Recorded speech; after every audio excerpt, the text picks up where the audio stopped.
안녕하세요. 성장 주파수입니다. 오늘은 정말 재미있는 비유를 하나 가져왔습니다. 좀 혼란스럽게 느껴지는 이 기술의 현재를요, 과거를 통해 들여다보는 건데요. 바로 비트코인을 19세기 철도에 빗대어 보는 겁니다. 과거의 역사 속에서 미래 기술을 이해할 수 있는 아주 중요한 힌트를 얻을 수 있을 거예요. 과연 어떤 점이 그렇게 닮았을까요? 지금부터 저랑 같이 한번 살펴보시죠. 자, 바로 이 질문. 이게 오늘 이야기의 핵심입니다. 만약에 말이죠, 지금 비트코인을 둘러싼 이 엄청난 열광과 논란이 사실은 150년 전 철도를 둘러싸고 벌어졌던 일과 완전히 똑같은 패턴이라면 어떨까요? 이 비유를 끝까지 따라가다 보면 지금 우리가 정말로 무엇에 집중해야 하는지 그 답이 보일지도 모릅니다. 자, 그럼 먼저 지금 이야기부터 해볼까요? 비트코인. 여러분, 이 단어를 들으면 어떤 생각이 먼저 떠오르세요? 아마 많은 분들이 머릿속이 좀 복잡해지실 거예요. 누구는 세상을 바꿀 엄청난 미래 기술이라고 하고, 또 다른 누구는 그거 그냥 사기 아니냐고 하죠. 네, 바로 이거예요. 현재 비트코인에 대한 평가는 딱 이 두 가지 극단적인 시각으로 나뉘는 것 같아요. 한쪽에서는 이거 언제 터질지 모르는 위험한 거품이다 라고 소리치고, 다른 한쪽에서는 아니다, 이건 금융의 모든 것을 바꿀 혁명이다 라고 맞서고 있죠. 도대체 누구 말이 맞는 걸까요? 와, 진짜 의견이 너무 다양하죠? 그냥 투기 거품이라는 말부터 금융의 미래다, 새로운 디지털 금이다, 심지어 은행 계좌가 없는 사람들을 위한 해결책이라는 말까지. 또 한편에서는 아니 변동성이 너무 커서 쓸모도 없고 환경만 파괴한다, 이런 비판도 만만치 않고요. 이렇게 서로 다른 이야기들이 막 쏟아져 나오니까 뭘 믿어야 할지 판단하기가 정말 어렵습니다. 자, 이 복잡한 현재는 잠시 잊고 우리 타임머신을 한번 타볼까요? 목적지는 바로 19세기 철도의 시대입니다. 19세기의 철도는요, 지금의 인터넷 같은 그야말로 혁신 기술이었습니다. 생각해보세요. 말이나 마차로 몇 주씩 걸려서 가던 길을 며칠 만에 갈 수 있게 된 거예요. 이건 뭐 말 그대로 세상을 완전히 뒤집어 놓은 거죠. 시간과 공간의 개념을 아예 새로 썼고, 이 거대한 대륙을 하나의 경제권으로 묶는 대동맹 역할을 했습니다. 당시 흐름을 한번 쭉 훑어볼까요? 1830년대만 해도 철도는 그냥 신기한 발명품, 그 정도로 여겨졌어요. 그런데 50년대에 들어서 정부 지원을 등에 업고 폭발적으로 성장하기 시작합니다. 그러다 60년대와 70년대에는 철도 광풍이라고 불릴 정도의 투기 열풍이 불어닥치죠. 너도 나도 철도 주식에 뛰어들어서 벼락부자가 되려는 꿈을 꿨던 거예요. 그리고 결국 1873년 거품이 쳐지면서 수많은 사람들이 전 재산을 날렸습니다. 어때요? 뭔가 지금 우리가 듣는 이야기랑 굉장히 비슷하지 않나요? 네, 맞아요. 바로 그 지점. 투기 광풍과 붕괴.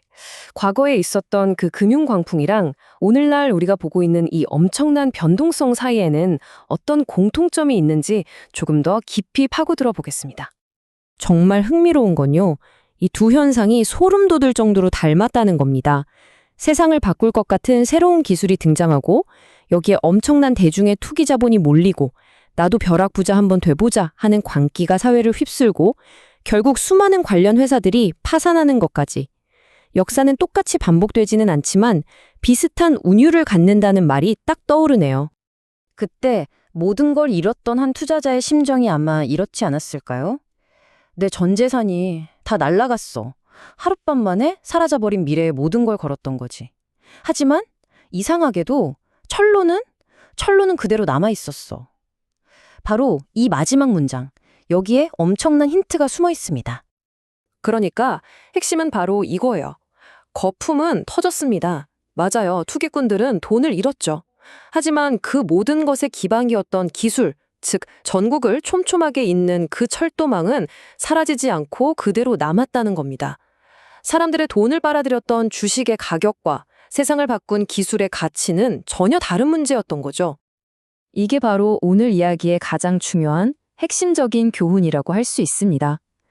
우리는 투기적인 자산의 가격과 그 밑에 깔려있는 진짜 기술을 분리해서 볼 줄 알아야 한다는 것. 자, 철도 비유로 다시 한번 명확하게 정리해 볼게요. 여기서 말하는 자산은 특정 철도 회사의 주식 같은 거예요. 그 가치는 투기적이고 변동성이 어마어마하죠. 반면에 기술은 미국 대륙 전체를 연결했던 철도망 그 자체입니다. 그 가치는 국가 경제의 기반이 되고 완전히 새로운 산업들을 만들어내는 아주 근본적인 것이었죠. 자, 이제부터 우리의 관점을 이렇게 한번 싹 바꿔보는 거예요. 오늘 비트코인 하나에 얼마지? 라는 질문에서 그래서 이 비트코인 네트워크라는 기술이 도대체 뭘 가능하게 하고 있는데? 라는 질문으로요. 단기적인 가격의 오르내림에만 매달리는 게 아니라 그 기술이 장기적으로 어떤 가치를 만들어낼 수 있는지에 집중하는 거죠. 이렇게 과거와 현재를 나란히 놓고 보면 모든 게 아주 명확해집니다.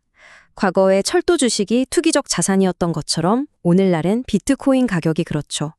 그리고 철도만이라는 위대한 기반 기술이 있었던 것처럼 지금 우리에겐 블록체인 기술이 있습니다.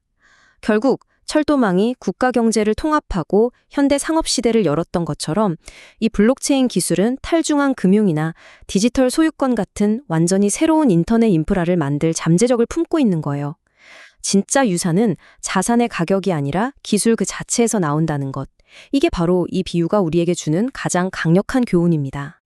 자, 그럼 이 역사적인 교훈을 가지고 다시 현재 그리고 미래로 돌아와서 이야기를 마무리해 보겠습니다. 그러니까 1873년의 그 대폭락이요. 그게 운송산업의 끝이 아니었습니다. 오히려 투기의 광풍이 싹 거치고 난 뒤에 진짜 인프라를 바탕으로 한 현대 경제가 시작되는 신호탄이었던 거죠. 어쩌면 모든 기술혁명의 과정에는 이런 극심한 변동성이 원래부터 포함되어 있는 건지도 모릅니다. 그래서 마지막으로 이 질문을 여러분께 던져봅니다.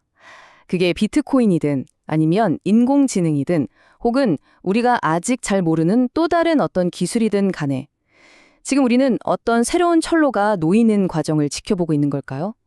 결국 가격의 오르내림, 그 너머에 있는 진짜 거대한 변화의 흐름을 읽어내는 것. 어쩌면 그게 바로 지금 우리에게 가장 필요한 능력 아닐까요?